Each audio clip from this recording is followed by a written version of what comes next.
bersama kelompok saya akan mempresentasikan tugas UTS Proses Perencanaan Wilayah dan Kota yang diampu oleh dosen Ibu Teti Harahap.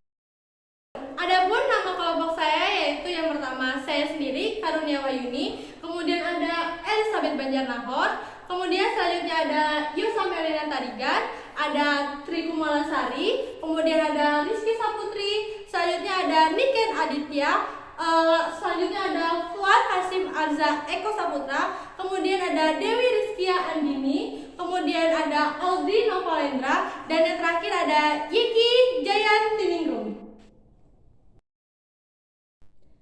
Selanjutnya yaitu materi yang akan disampaikan oleh kelompok saya. Yang pertama ada latar belakang, kemudian isu wilayah, kemudian ada rumusan masalah, kerangka pikiran, gambaran umum, dan yang terakhir ada desain survei.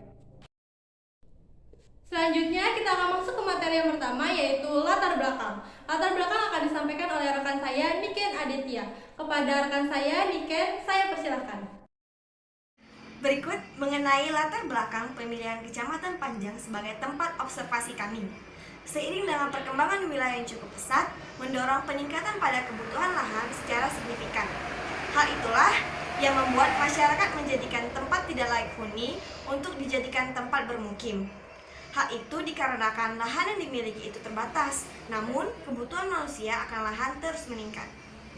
Dalam pengembangan wilayah, kejadian alam seperti tanah longsor merupakan salah satu contoh penghambat perkembangan wilayah, yang di sisi lain, masyarakat sangat memerlukan lahan tersebut untuk memenuhi kebutuhan ekonominya. Untuk itulah dibutuhkan upaya dalam perencanaan dalam pemanfaatan ruang yang ada. Tujuan pada penelitian ini adalah melakukan pengolahan terhadap kawasan lahan longsor. Setelah disurvei, didapatkan bahwa daerah Kecamatan Panjang merupakan daerah yang berada pada perbukitan, di mana rumah-rumahnya berada di kaki bukit. Dengan begitu, daerah tersebut menjadi rawan longsor. Meskipun menjadi daerah rawan longsor, peran pemerintah tersebut masih sangat minim. Untuk itulah, daerah ini sangat cocok untuk dijadikan tempat pengolahan aktivitas pengembangan demi mencegah dan meminimalkan korban jiwa yang ditimbulkan oleh bencana longsor. Selanjutnya kita masuk ke materi kedua yaitu isu wilayah yang akan disampaikan oleh rekan saya Dewi Rizkia Andini. Kepada rekan saya Dewi, saya persilahkan. Isu wilayah, permasalahan tentang kesejahteraan selalu menjadi persoalan yang utama dalam setiap wilayah, karena kemajuan suatu wilayah tercermin dari tingkat kesejahteraan rakyatnya. Dari informasi BPBD Kota Bandar Lampung, sejumlah tanah di Kelurahan Panjang Utara mengalami longsor yang cukup parah. Hal ini disebabkan oleh hujan lebat disertai petir, kilat, dan angin kencang. Longsor ini mengakibatkan banyak rumah-rumah yang rusak parah. Selanjutnya yaitu ada materi ketiga yaitu rumusan masalah yang akan disampaikan oleh rekan saya Fuad Hasim Arza Eko Saputra. Kepada rekan saya Fuad, saya persilahkan. Rumusan masalah. Yang pertama, bagaimana kesiapsiagaan para warga dalam menghadapi bencana tersebut. Yang kedua, bagaimana sikap serta peran pemerintah dalam menyikapi bencana tersebut. Yang ketiga, apa penyebab utama dari bencana tersebut.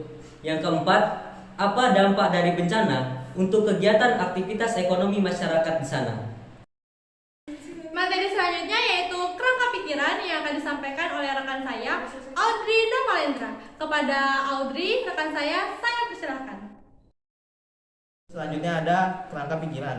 Yang pertama ada latar belakang. Latar belakangnya ini mencakup 3 aspek, yaitu yang pertama keterbatasan lahan yang ada untuk memenuhi kebutuhan masyarakatnya. Yang kedua, penggunaan lahan yang tidak layak huni. Yang ketiga, bencana longsor yang menghambat pengembangan wilayah dan menghambat masyarakatnya memenuhi ekonominya.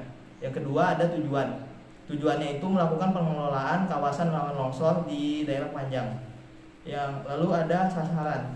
Sasarannya itu yang pertama mengidentifikasi bagaimana warga di sana bersiap siaga dalam menghadapi bencana tersebut. Yang kedua, mengidentifikasi bagaimana pemerintah berperan dalam mengatasi bencana tersebut. Yang ketiga, mengidentifikasi apa penyebab dari bencana tersebut. Yang keempat ada mengidentifikasi apa dampak dari bencana tersebut bagi masyarakat di sana.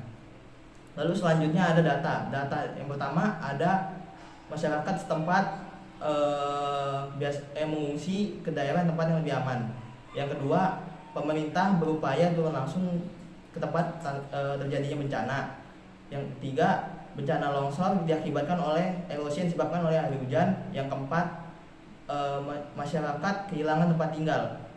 Lalu yang terakhir ada hasilnya itu solusi untuk mengatasi masalah bagi masyarakat yang terdampak bencana longsor. Materi selanjutnya yaitu gambaran umum yang akan disampaikan oleh rekan saya Elizabeth Banjarnahor dan juga Yeki Jayantiningrum. Kepada rekan saya Elizabeth dan Yeki, saya persilahkan. Pada pembahasan yang selanjutnya, kita akan membahas mengenai gambaran umum wilayah Kecamatan Panjang. Secara geografis, wilayah Kecamatan Panjang terletak pada koordinat 5 derajat lintang selatan dan 105 derajat bujur timur. Perbatasan Kecamatan Panjang dengan Kecamatan Teluk Betung Selatan, Kota Bandar Lampung terletak pada koordinat 5 derajat lintang selatan dan 105 derajat bujur timur. Batas-batas wilayah Kecamatan Panjang, yang pertama dari sebelah utara berbatasan dengan Kecamatan Tanjung Karang Timur, dari sebelah selatan berbatasan dengan Teluk Lampung, dari sebelah timur berbatasan dengan Kecamatan Lampung Selatan, dan dari sebelah barat berbatasan dengan Teluk Betung Selatan. Untuk lebih jelasnya, wilayah perbatasan Kecamatan Panjang dapat kami sajikan dalam bentuk peta administratif sebagai berikut.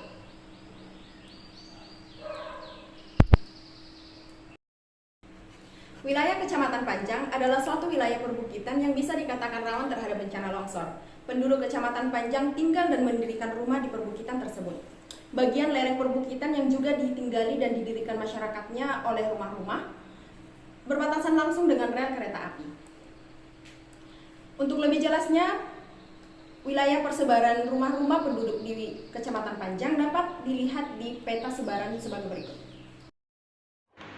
Kependudukan. Kecamatan Panjang merupakan salah satu kecamatan yang terdapat di Kota Bandar Lampung yang memiliki sebaran penduduk terbanyak. Berikut data dari BPS tahun 2017. Kelurahan Sarangasem terdapat 9.743 penduduk. Kelurahan Panjang Selatan terdapat 13.949 penduduk. Kelurahan Panjang Utara terdapat 14.581 penduduk. Kelurahan Pidada terdapat 12.528 penduduk. Kelurahan Karang Maritim terdapat 10.542 penduduk. Kelurahan Wailunik terdapat 9.762 penduduk. Kelurahan Ketapang terdapat 3.578 penduduk. Kelurahan Ketapang Kuala terdapat 2.415 penduduk. Topografi Kecamatan Panjang sebagian besar adalah dataran rendah atau pantai dan beberapa perbukitan. Suku atau etnis yang mendiami Kecamatan Panjang yaitu suku asli yaitu suku Lampung, Jawa, Palembang, Batak, Minangkabau, Padang, Bugis, dan Bali. Materi selanjutnya yaitu desain survei yang akan disampaikan oleh rekan saya Rizky Saputri dan Tri Kumalasari. Kepada Rizky dan Tri, saya persilahkan.